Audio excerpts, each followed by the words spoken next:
ဇီကွက်အော်ရာမကြောက်ရဘူးဇီကွက်ရီမှာပဲကြောက်ရတယ်ဇီကွက်ကဘလောက်တောင်အံ့ဩစရာကောင်းတယ်လဲဇီကွက်ရီလို့ရှိရင်လူသေးတတ်တယ်ဆိုတဲ့စကားပုံလေးရှိပါတယ်ဇီကွက်ဟာဘလောက်တောင်ထူးဆန်းအံ့ဩဖွယ်ကောင်းတဲ့တတ်တော်လဲနာမည်ကိုကြားရုံနဲ့တာမန်ငှက်တကောင်မဟုတ်ဘူးဆိုတာကိုသိနိုင်ပါတယ်သူတေသနာပြုလုပ်ချက်တွေအရဇီကွက်ဟာဘလောက်ပဲမောင်မိုက်တဲ့ပတ်ဝန်းကျင်မှာပဲဖြစ်ပါစေကြွက်တွေကိုတိတိကျကျဖမ်းနိုင်ပါတယ်ဇီကွက်ရဲ့မျက်လုံးတွေကအလွန်ဖွံ့ဖြိုးပြီးမျက်လုံးတစ်လုံးချင်းစီကခန္ဓာကိုယ်အလေးချိန်ရဲ့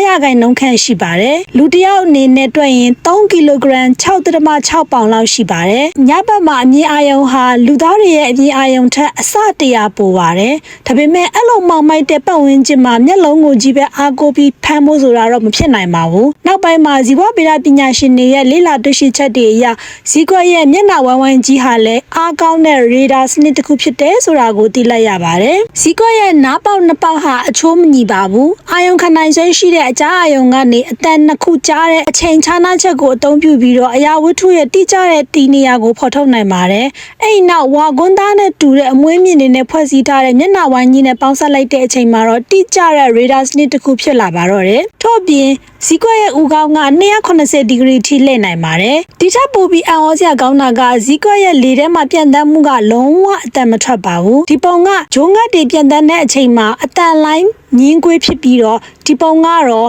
ဇီကွက်ပြန်တန်းမှုရဲ့အတန်လိုင်းညင်းကွေးဖြစ်ပါတယ်။လိုင်းထားမှုမရှိသလောက်ဖြစ်ပြီးတော့အတန်လည်းမရှိပါဘူး။ဒါဟာသူ့ရဲ့ထူးခြားတဲ့အမွှေးအတောင်ဖွဲ့စည်းပုံကြောင့်ဖြစ်ပါတယ်။ဘီးစိတ်သေးလေးတွေလိုမျိုးဖြစ်နေတဲ့အမွှေးတောင်တွေကလေစီးဆင်းမှုကိုဖြည့်တင်ပေးလိုက်တဲ့အတိုင်းပဲအတန်တိတ်တဲ့အကျိုးသက်ရောက်မှုကိုဖြစ်ပေါ်စေပါတယ်။ဒါကြောင့်ကြွက်တွေနားကိုရောက်ရင်တော့မှကြွက်တွေကတိမှာမဟုတ်ပါဘူးဇီကွက်ရဲ့အနံ့ခံအာယုံကလည်းအရန်ကိုထက်မြက်ပြီးတော့အပုတ်အသွုပ်ကိုစားတတ်တဲ့တတ်တော်ဝါဖြစ်ပါတယ်လူတွေတိတ်ဆုံးတဲ့အခါခန္ဓာကိုယ်ကထူးခြားတဲ့အနက်တစ်မျိုးထွက်ပါတယ်အဲ့ဒီအနက်ကိုလူတွေကမခံစားနိုင်ပေမဲ့ဇီကွက်ကတော့10မိုင်16ကီလိုမီတာအကွာဝေးကနေအနက်ခံနိုင်ပြီးအချိန်တိုအတွင်းမှာပဲအဲ့ဒီအနက်ရှိတဲ့နေရာကိုရှာဖွေနိုင်ပါတယ်ပြီးတော့သူတို့ဟာစိတ်လှုပ်ရှားစရာကောင်းတဲ့ထူးဆန်းတဲ့ရည်တံမျိုးတွေကိုထုတ်လွှတ်တတ်ကြပါတယ်ဒါကြောင့်မလို့ဇီကွက်ရည်ရင်လူသေးတတ်တယ်လို့ဆိုတဲ့စကားပုံဖြစ်ပေါ်လာတာပါဒါဆိုရင်တင်ရောဇီကွက်ရည်တဲ့အတန်ကိုကြားပူပါသလားအားလုံးကိုကျေးဇူးတင်ပါတယ်ရှင်